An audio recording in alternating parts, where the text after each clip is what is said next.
একটা কথাই বলি যে এই যে উনি যা করে গেছেন, মানে আমি না সোয়ালিহান ভাই নাচ্ছি, যা করেছেন সেটা তার নিজের জন্য। ভালো কাজ যা করছেন এটাও নিজের, খারাপ যদি কেউ করে সেটাও নিজের।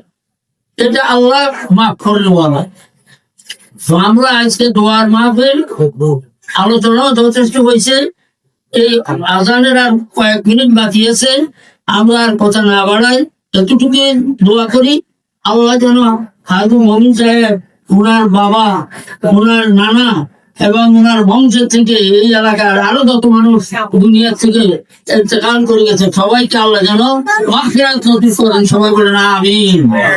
এবং যা করেছে যদি কোনো গুনাহগাতা করে থাকি মানুষ হিসেবে তাদের পক্ষ থেকে, খাস করে ভাগিনা আব্দুল মমিনের পক্ষ থেকে আমি মাফ চাই।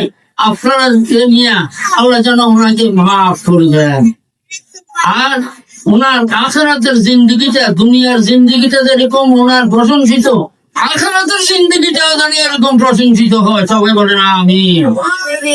এবং আরেকটা কথা বলি, ওনার ছেলে পুলে আত্মীয় স্বজন যারা আছেন, আল্লাহ যেন নাকি এদেরকে সকল রকমের বিপদ আপদ, হিংসা বিদ্বেষ, জুলুম অত্যাচার থেকে আল্লাহ